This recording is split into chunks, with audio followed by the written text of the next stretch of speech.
जब मैं रात में सपने देखता हूँ तो वो मुझे सच्चे लगते हैं। मैं फ़र्क नहीं कर सकता, मेरे सपने में मौजूद लोग वे बहुत सच्चे लगते हैं। मैं उनसे बात कर सकता हूँ, मैं उन्हें छू सकता हूँ और घटनाएं भी होती हैं। फिर जब मैं जागता हूँ मुझे पता होता है कि वो भ्रम था। क्या मेरे जीवन के लिए भी यही बात है? ये जीवन कितना सच्चा है? क्या एक दिन ऐसा होगा कि जब मैं जागूंगा तो ये सब मेरे लिए सिर्फ एक भ्रम होगा?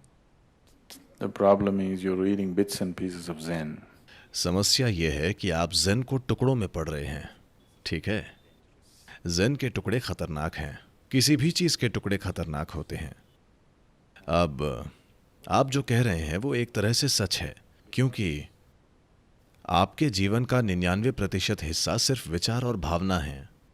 विचार और भावना सिर्फ जीवन को चित्रित करते हैं, वो जीवन नहीं है ना?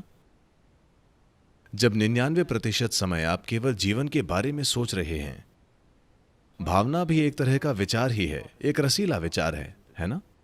विचार सूखा है, भावना रसीली है, लेकिन फिर भी एक विचार है ना? जैसा आप सोचते हैं वैसा ही महसूस करते हैं, है कि नहीं? हाँ, है कि नहीं? अब अगर आप सोचते हैं कि अरे ये एक अद्भुत व्यक्ति है, तो उस व्यक्ति के प्रति आपकी भावनाएं मधुर होंगी। अरे ये एक भयानक व्यक्ति है, तो उस व्यक्ति के प्रति आपकी भावनाएं बुरी होंगी। आप ये सोचकर कि ये एक अद्भुत व्यक्ति है, बुरी भावनाएं नहीं रख सकते। आप ये सोचकर कि ये एक भयानक व्यक्ति है, अच्छी भावनाएं नहीं रख सकते, है कि नहीं? क्योंकि जैसा आप सोचते हैं वैसा ही महसूस करते हैं। विचार और भावना अलग नहीं है, वे एक ही चीज हैं।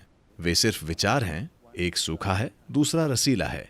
चूंकि ये रसीला है, ये लंबा चलता है, इसलिए आपको लगता है कि वे अलग हैं। तो आप ऐसे सोच सकते हैं। आज आप सोच सकते हैं ये एक अद्भुत आदमी है, कल उसका कोई काम आपको पसंद नहीं आता, आप अचानक सोच सकते हैं ये एक भयानक आदमी है। आपका विचार तुरंत 90 डिग्री मुड़ जाता है, पर भावनाएं इतनी जल्दी नहीं मुड़ सकती। वे लंबा समय लेती हैं। इसमें कुछ दिन या एक महीना लग जाता है, लेकिन कुछ समय बाद वे विचार से आकर जुड़ जाएंगी, है कि नहीं? हाँ, वे ज्यादा समय लेती हैं।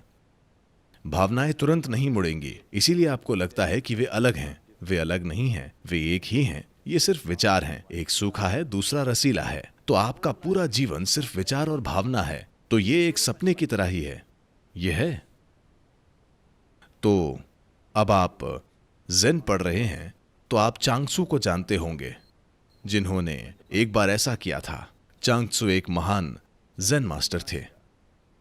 उनके मठ में कई भिक्षु थे और वे एक जाने माने गुरु हैं। एक दिन सुबह अचानक वे बहुत दुख की स्थिति में हैं।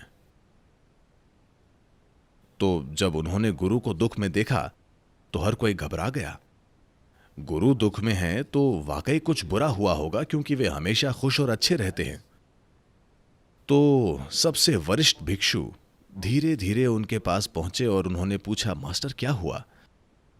वे बोले, मुझे परेशान मत करो, मैं बहुत परेशानी में हूं, चले जाओ। भिक्षु बोले, अगर आप परेशान हैं तो वो हमारे लिए मौत होगी, हमें बताएं कि आपको क्या चीज परेशान कर रही है। तब चांग त्सू बोले, कल रात मैं सपने में एक तितली था। भिक्षु बोले, तितली होने में क्या हर्ज है? हम कई चीजें बने हैं, कभी कभी हम सूअर बने हैं, पक्षी बने हैं, बहुत सी चीजें बने हैं, उसमें कोई समस्या नहीं है। तितली काफी अच्छी है, तितली में क्या हर्ज है? उन्होंने कहा, बेवकूफों, तुम्हें समझ में नहीं आ रहा कि जब मैं तितली था मैं वाकई में उड़ा। मैं जाकर फूल पर बैठा, मैंने फूल को महसूस किया, मैंने फूल को सूंघा, मैंने फूल को चखा, वो सब सच था। अब मुझे ये नहीं पता कि मैं चांग त्सू तितली बनने का सपना देख रहा हूँ या मैं तितली हूँ जो चांग त्सू होने का सपना देख रही है। सच क्या है? क्योंकि दोनों समान रूप से सजीव और सच्चे लगते हैं। जब आप सिर्फ विचार प्रक्रिया पर जीते हैं तो ऐसा ही होता है।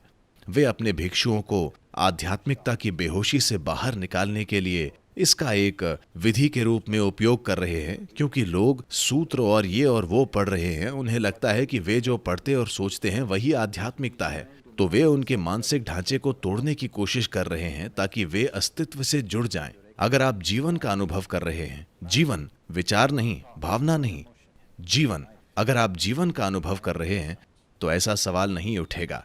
लेकिन जब आपका ज्यादातर जीवन सिर्फ विचार और भावना होते हैं तो ये बिल्कुल सही है, ये बिल्कुल एक सपना है, ये सिर्फ एक और चित्रण है।